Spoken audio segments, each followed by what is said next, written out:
Ok, galerinha do segundo ano aí do Colégio Integral Pacifica.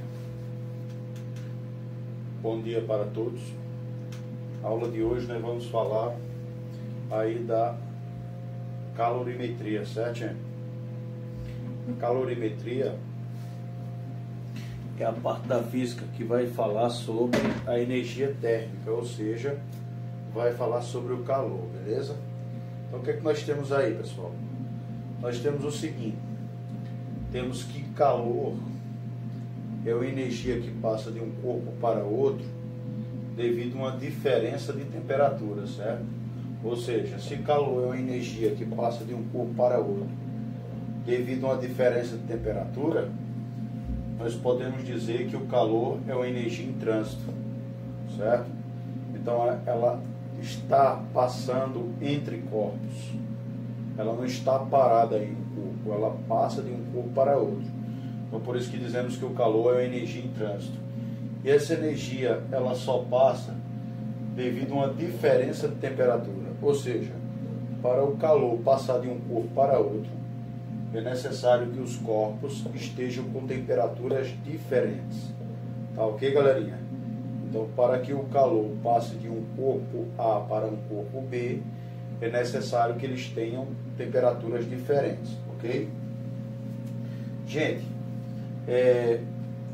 calor, como vocês estão vendo aqui, é uma energia térmica, certo? Ou seja, calorimetria, calor, a própria palavra calor, e metria, medida. Então, na verdade, a calorimetria vai estudar a medida do calor, certo? A medida do calor através de quem? Através da temperatura. É por isso que antes desse conteúdo você estuda temperatura e escalas termométricas, tá ok, galera? Então, continuando, pessoal. Então, nós já sabemos o que é calor, certo? Sabemos também que espontaneamente, o calor vai passar do corpo de maior temperatura para o corpo de menor temperatura, certo? Então, espontaneamente, sem você forçar nada, sem o homem forçar nada, o calor ele vai passar do corpo de maior temperatura para o corpo de menor temperatura, certo? Ou seja, isso vai ocorrer até eles ficarem com a mesma temperatura, aí eles deixam de trocar calor. Então é por isso que eles têm que ter temperaturas diferentes, ok? Então é por isso que tem que ter uma diferença de temperatura. Gente, como o calor é uma energia, lá no primeiro ano a gente observou que a energia é dada em joule, né? O trabalho é dado em joule, a energia é dada em joule, ou seja, o trabalho é a necessidade de fornecer ou retirar energia de alguém aplicando força, né? Então trabalho é energia é trabalho. Então a mesma coisa vale para cá, certo? Só que essa energia é uma energia especial, é uma energia térmica, é uma energia que está ligada ao calor, certo, galera? Então nós temos o seguinte: essa energia térmica ela é dada em calorias. Então esse valor aqui está fora do sistema internacional. Então caloria está fora do sistema internacional. Mas, gente, como todo conteúdo de física tem, um referencial, então o referencial aqui é H2O.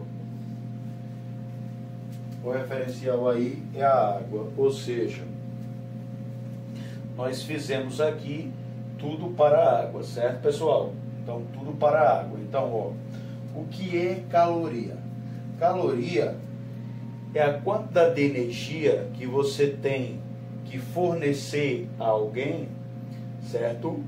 Para aumentar a sua temperatura de 14,5 para 15,5 graus Celsius a pressão normal. Ou seja, é necessário que a pressão esteja normal. É uma das condições aí para você ter a caloria, é que tenha a pressão normal, beleza? Então é uma das condições aí necessárias para que nós tenhamos aí a caloria. Você não deve esquecer. Então, ó, essa quantidade de energia aqui, ela foi estudada para água. Então ela foi estudada para água. Então, como o referencial é água, por isso que nós usamos aqui o H2O. Beleza, galera?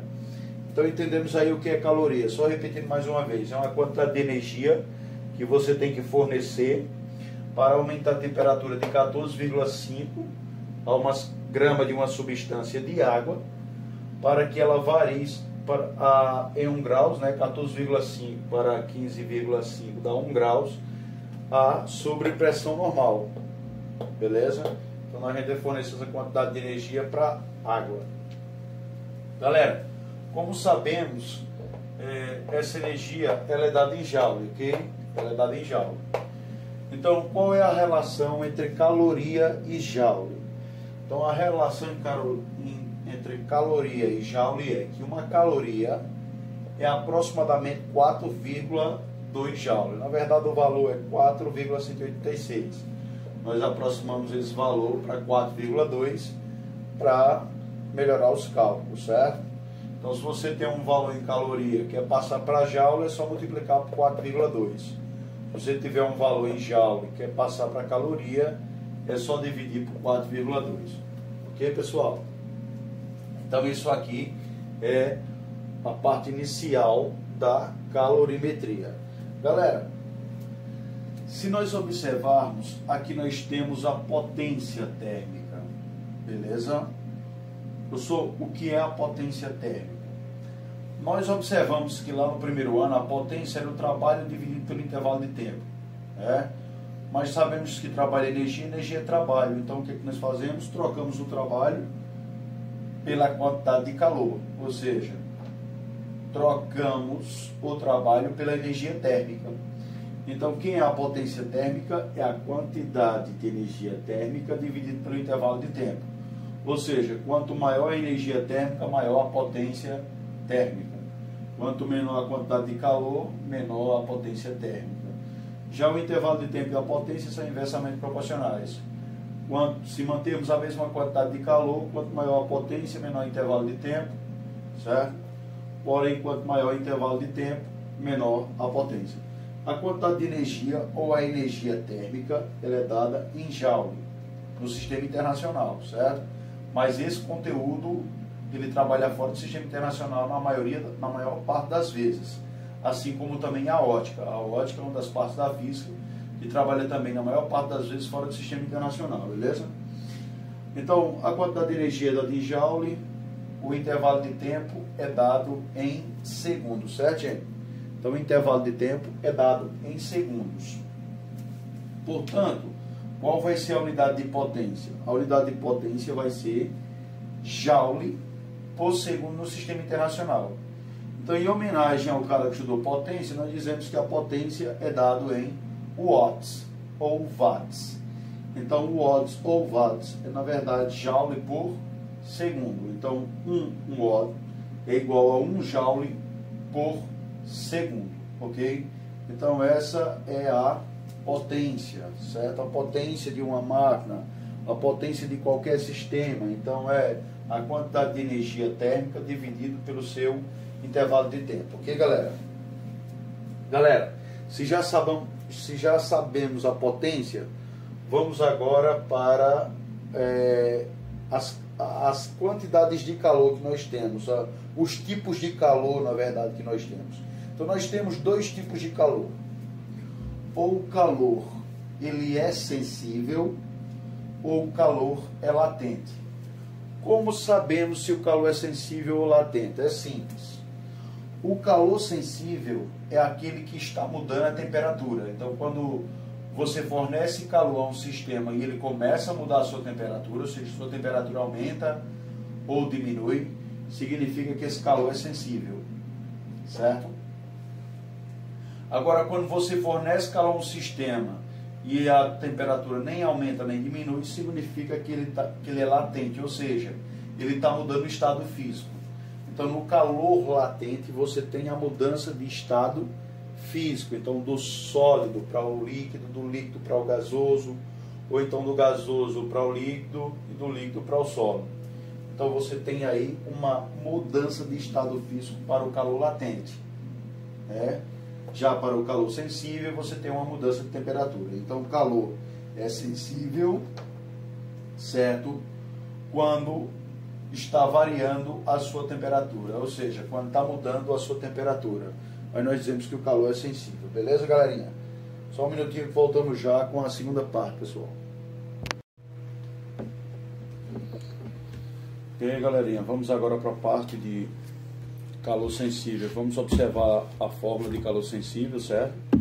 Vamos observar como a gente faz para calcular a quantidade de calor que um corpo ele absorve ou libera, certo? Então, nós vamos falar lá do calor sensível. Já sabemos que o calor sensível é aquele em que está ocorrendo a mudança na temperatura, ou seja, a temperatura está aumentando ou a temperatura está diminuindo. Se a temperatura estiver aumentando, ou seja, se a variação de temperatura aumenta, significa que ele está sofrendo um aquecimento, ou seja, ele está ganhando calor. Se a temperatura dele diminui, ou seja, a variação de temperatura diminui, significa que ele está se resfriando, ou seja, ele perde calor. Então, dizer que um corpo se esquenta significa dizer que ele está ganhando calor. Dizer que um corpo está se esfriando significa dizer que ele está perdendo calor. Beleza? Essas são as frases corretas. Perder calor e ganhar calor. Certo? Você não pode dizer eu estou com calor ou eu estou com frio. Então você não pode falar isso, porque o calor não é o estado de energia. O calor é uma energia em movimento. Então o correto é eu estou ganhando calor ou eu estou perdendo calor. Então o que a gente chama de quente ou aquecimento é que o corpo está ganhando calor. E o que a gente chama de frio é que o corpo está perdendo calor, tá? Galera, baseado nisso aí, nós temos o seguinte, nós temos a equação fundamental da calorimetria. O pessoal na internet também chama essa fórmula de Q-macete. Q-macete. Q igual a MC delta T. Então, Q-macete. Beleza? Q igual a MC delta T. O que a gente já viu antes, que é a quantidade de calor, é a energia térmica, né? A gente já viu antes na fórmula de potência térmica. Então, o que nós sabemos que ele é dado em caloria fora do sistema internacional, porque esse conteúdo ele trabalha na maior parte das vezes fora do sistema internacional. Ok, gente? Certo? Nós temos a massa, que no sistema internacional é dada em quilogramas, mas aqui na maioria das vezes ela é colocada fora do sistema internacional, ou seja, você vai calcular ela em gramas. O Czinho, que é o calor específico, Czinho, calor específico, ó. Calor específico, o próprio nome já diz, específico. Cada um, gente, tem o seu. Então, se o calor é específico, significa que cada um tem o seu calor, beleza? E aqui nós temos a variação de temperatura. Então, a variação de temperatura vai indicar o quanto o corpo vai ganhar ou vai perder calor. Vai depender da variação de temperatura. Por quê, professor? Porque esses dois aqui eles são positivos. Como esses dois caras são positivos, então quem vai determinar o sinal do calor é a variação de temperatura. Em outras palavras, quando o ΔT for positivo, o calor é positivo, então o corpo estará ganhando calor. Quando o ΔT for negativo, então o Q será negativo, então o corpo está perdendo calor. Vou ter até aqui do lado, daqui a pouco eu vou mostrar para vocês. Então é interessante que nós observamos tudo isso aqui sobre o calor, certo? Então é necessário nós sabermos que o calor é sensível quando muda a temperatura, certo? É necessário saber que quando ele vai se esquentar é porque a temperatura está aumentando, quando ele está esfriando é porque a temperatura está diminuindo, e assim sucessivamente em relação ao calor sensível, né? Galera, aí nós temos o seguinte, ó. Nós temos, de acordo com essa fórmula, de acordo com a fórmula da quantidade de calor, a quantidade de calor e a massa são proporcionais. Significa dizer que o Q e a massa são proporcionais. Significa dizer que se a massa aumentar, a quantidade de calor vai aumentar. Então ele vai ter que receber mais calor para manter a temperatura constante. Se a massa diminuir, você vai ter que diminuir a quantidade de calor para manter a temperatura constante. Certo? Ok? O Czinho aqui no ensino médio, o Czinho ele é constante, o calor específico. Czinho, o calor específico ele é constante, ok? Então o que é que nós temos aqui também, galera? Nós vamos ter o seguinte, ó. O Q e a temperatura, a quantidade de calor e a temperatura são também diretamente proporcional. Ou seja, se você manter a mesma massa e você quer aumentar a quantidade de calor daquela mesma massa que tem lá, então você tem que aumentar a temperatura. Então você aumenta a temperatura e aí vai aumentar a quantidade de calor, porque calor e variação de temperatura são proporcionais. Quanto maior o calor para uma mesma massa, maior a temperatura. Quanto menor o calor para uma mesma massa, menor a temperatura. Variação de temperatura, né?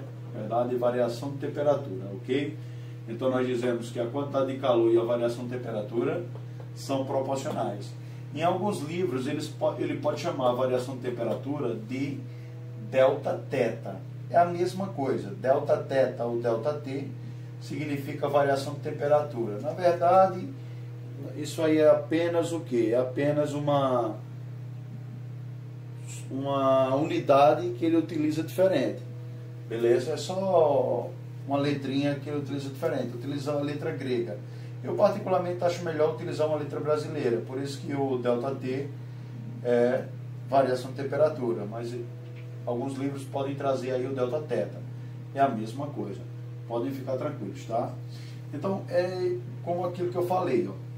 Se o delta T é maior que zero, ou seja, se você pegou a temperatura final menos a temperatura inicial e deu um valor maior que zero, ou seja, um valor positivo, significa que o corpo está ganhando calor, ele está recebendo calor. Agora, se você pegou o delta T, você pegou a temperatura final menos a temperatura inicial e deu um valor menor que zero, ou seja, deu um valor negativo, significa que o corpo está perdendo calor ou está cedendo calor. Beleza, galerinha? Tudo bem? Se o Q foi igual a zero e o delta T foi igual a zero, significa dizer que o corpo nem ganha e nem perde calor. Então, se a temperatura não variar e o Q não variar, então ele não recebe calor. Se a massa também não variar, ele também não vai receber calor. Certo? Tudo bem? Então ele nem perde e nem ganha calor. Aqui nós podemos ter a massa constante, certo, gente? CTE. Para uma mesma massa AE constante. Ok, galerinha? Vamos agora para calor específico. O que é que nós temos aqui, gente, no calor específico? No calor específico, nós temos o seguinte, como o próprio nome já diz, né? Específico. Cada um tem o seu. Então nós temos as duas substâncias aqui, interessante falar, mas é interessante você aprender apenas o da água. O da água é o mais simples que tem. É 1 caloria por grama grau Celsius. Então o que é calor específico? É a quantidade de energia que uma certa substância tem que receber para cada grama dessa substância variar 1 grau na sua temperatura. Por exemplo, se você tem 1 grama de água, para aumentar 1 grau na temperatura de 1 grama de água, você precisa de 1 caloria. Se você tem 100 gramas de água, para aumentar 1 grau nessas 100 gramas, precisa ganhar 100 calorias. Se você tem 1 milhão de gramas de água, para aumentar 1 grau na temperatura de 1 milhão de gramas, precisa de 1 milhão de calorias. Ou seja, a proporção é de 1 para 1. Então, se for 1 grama, 1 caloria para aumentar 1 grau. Se for 100 gramas, 100 calorias para aumentar 1 grau. Se for 20 mil gramas, 20 mil calorias para aumentar 1 grau na temperatura. É por isso que a água ela demora a se esquentar quando a gente coloca ela no fogo, porque ela tem um dos maiores calores específicos que existe. Então, aqueles corpos que têm grande Czinho, ou seja, grande calor específico, eles vão demorar a se esquentar e vão demorar a se esfriar. Acontece o contrário com quem tem baixo calor específico, como o ferro, 0,11. É quase nada. Significa dizer que para tu aumentar 1 grau na temperatura de 1 grama de ferro, só precisa de 0,11. 0,11 é quase zero. Beleza? Ou seja, é por isso que o ferro esquenta rápido e esfria rápido. Beleza? Então o do ferro está parecido com a areia. Se está aquele sol de rachar, beleza? E a areia da praia está muito quente, se de repente passar uma nuvem, rapidinho a areia da praia vai esfriar. Por quê? Porque a areia tem baixo calor específico, assim como o ferro, é 0,2. Então, por ter um calor específico muito baixo, esfria rápido e esquenta rápido. Galerinha, valeu. Foi um prazer ficar com vocês na aula de hoje. Até a próxima, se assim o Criador nos permitir. Tchau, tchau. Tudo de bom.